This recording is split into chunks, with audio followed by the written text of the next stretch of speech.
The Ace family have been in so many different lawsuits, I can barely keep up. And today we're talking about a case that involves a man named Ted Foxman. So Ted is suing Austin McBroom and Austin's father, Alan McBroom, which I was gonna say, it seems like Alan and Austin collaborate a lot when it comes to these lawsuits. Alan has been featured in a few different lawsuits before, so it seems like he and Austin know how to scam people. At this point, you would think Austin would stay away from these boxing tournaments because he was sued by so many people last year that it wouldn't really make sense to do another one. I mean, people weren't even buying tickets, so what makes you think that people are going to purchase tickets a year later? And this lawsuit is a fraud suit. It sounds like Austin and Alan are operating a Ponzi scheme. Thank you to those people who posted these documents on the forums because I really appreciate it. Let's break down these documents because Ted is bringing up facts from the past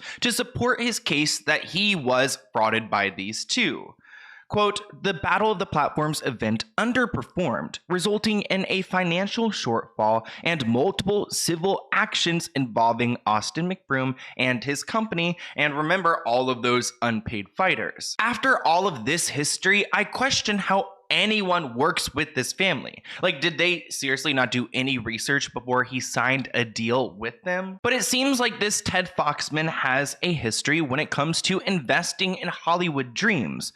He has been super public about how he personally invests in these events and these projects to support people. I actually found Ted on Instagram and I messaged him about it, and he did confirm that he's the one currently suing them. He said, you can add me to the list, because I told him at this point I've made so many videos about different people in his same situation, and now he's another victim. Is he a victim? I mean, he did sign these documents, so he knew what he was getting into. But at the same time, Austin didn't upheld his deal because they had an agreement that Ted could get out of this situation at any point. I've read a good amount of contracts in my time, and I've never seen a contract with so many cancellation options. And it really seems like this Ted guy could get out of this situation really like whenever. It's as simple as just telling them, hey, I don't want to be a part of this. Give me my money back and we'll move along. And he did that, but that's not what happened. Before we get there, I do want to share that this contract also was misleading.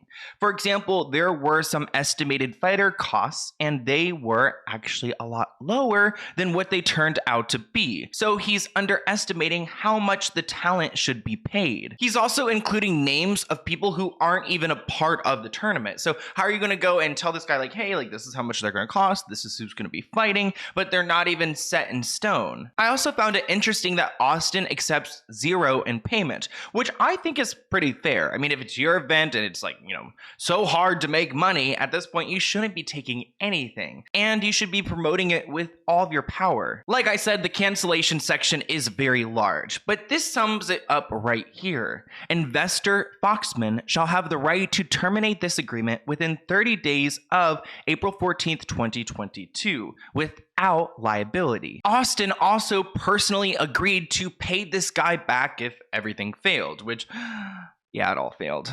Sorry about it. Quote, to the extent that the event is canceled or investor Ted exercises cancellation right, producer Austin McBroom agrees to personally guarantee and reimburse the investor for all amounts paid.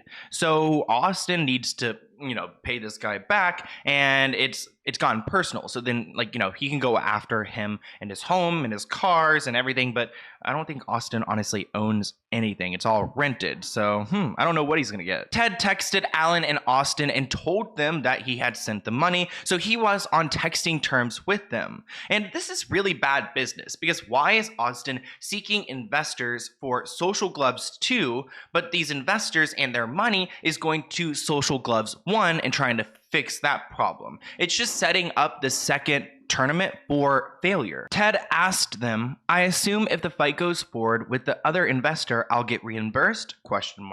Alan responded saying, yes, you'll get reimbursed. So after they got that money, they told him, don't worry about it, bro. You'll get your money back. But he didn't. That's why we're here. On May 1st, 2022, Ted had the right idea of terminating and canceling this contract. So he was within the 30 days, and he told them in this email, I'm exercising my option to get out of the show. I've decided to step away, and I would like, my $50,000 back. He was even being nice about it. He said, I don't have to get paid right away, but like when you get that new investor, like please pay me back. And he also said the progress we've made is showing everything's going in the wrong directions. For Social Gloves too.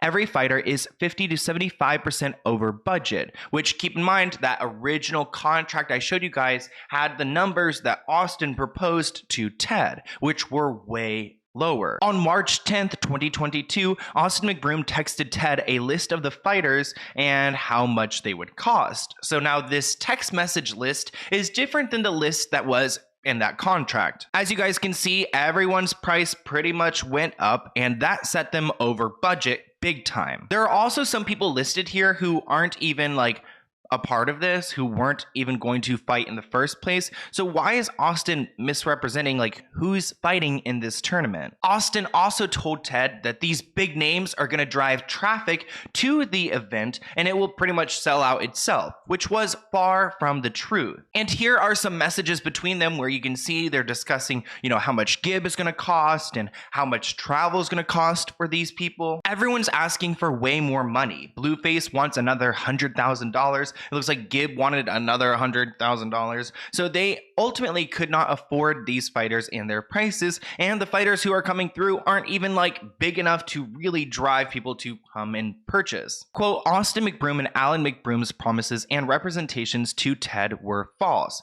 Austin and Alan knew they were false when they made them, or they made the representations recklessly and without regard to their truth. So there are a lot of lies and a ton of deception. And after Ted sent that first message in May, he kept messaging them and asking them to get out of his contract, and they weren't responding. Here are multiple emails, another one in May, another one in July, where he's asking them for the return of the $50,000, and they're just avoiding the question. And after Ted sent that email in July, Austin's attorney decided to respond and say that Austin McBroom did not owe Ted any of that amount. So now he owes him nothing, which I would have been super pissed seeing that message. Quote, you're going to have to wait on your $50,000 advance until after the event.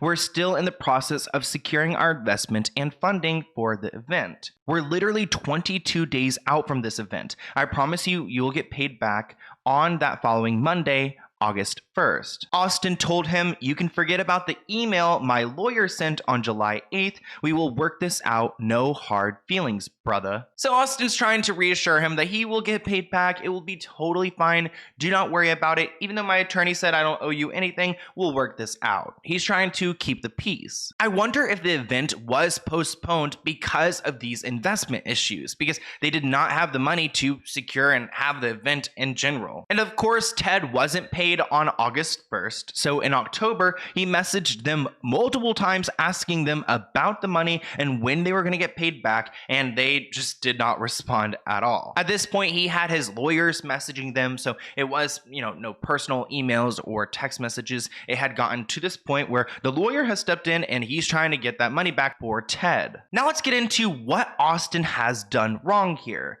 The first cause of action is that he breached his contract because they agreed that he could cancel, Ted could cancel at any point, but that wasn't the case. So that's the first issue. The second cause of action is that Austin took this $50,000 and he didn't do anything with it. So if Ted was going to invest as a partner, he should at least see some return. He wanted to back out, but if you're going to keep the money, at least do something like good with it. And it doesn't seem like he did. So there's no extra money for Ted to earn. So again, going against their agreement. And then finally, he's calling out Austin and Alan for fraud. Quote, Austin and Alan both represented to Foxman that there was zero risk to Foxman's money because if Foxman decided to cancel the deal after making any contribution, they had another investor lined up for the event. And as soon as that investor put in the money, they would return Ted's contribution and investment.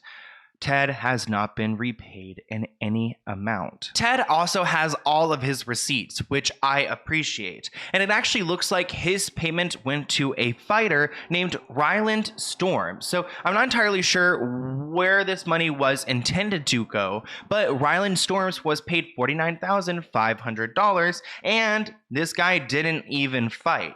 So the person that he paid to fight didn't even fight at all. So where did this money actually go? Did this person get paid and didn't even fight? What is going on here? I thought that maybe he was trying to repay some of the previous fighters, but maybe he's just trying to pay the current fighters so that they would fight. It doesn't make sense to me because it's not like the fighters were paid before they actually fought. So I don't know where this money could have gone, but I did see the number looks very familiar. So maybe Ryland Storms has an extra $50,000 from Ted. But what's really bizarre about this contract that Ted got into with the Ace family is that, well, the Ace family were planning on having their wedding broadcasted.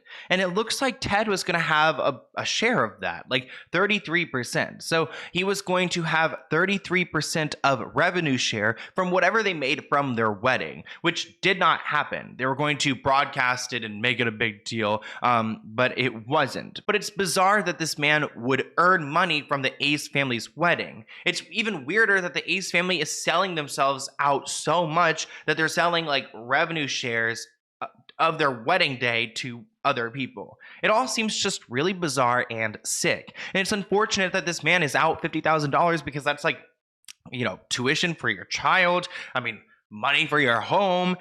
Obviously, this man is well off if he's throwing $50,000 to the Ace family, but that's still a lot. And I can't imagine being Austin or Alan or any of these people and accepting the fact that I haven't paid these people back. I hate owing money to anyone, so it could not be me. But I want to hear what you guys think in the comments below, and I'll see you in a new video soon. Bye, guys.